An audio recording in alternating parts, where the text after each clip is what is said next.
Welcome back users to our channel. So in today's video we will see how to install the Linux generic hardware enhanced kernel in Linux Mint.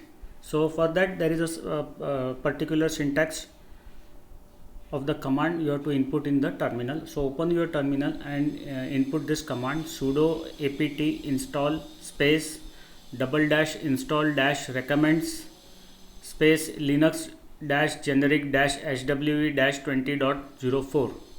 So what it will do is it will check the local repos and then the server repos to check if the new Linux generic hardware enhanced drivers kernel is available or not.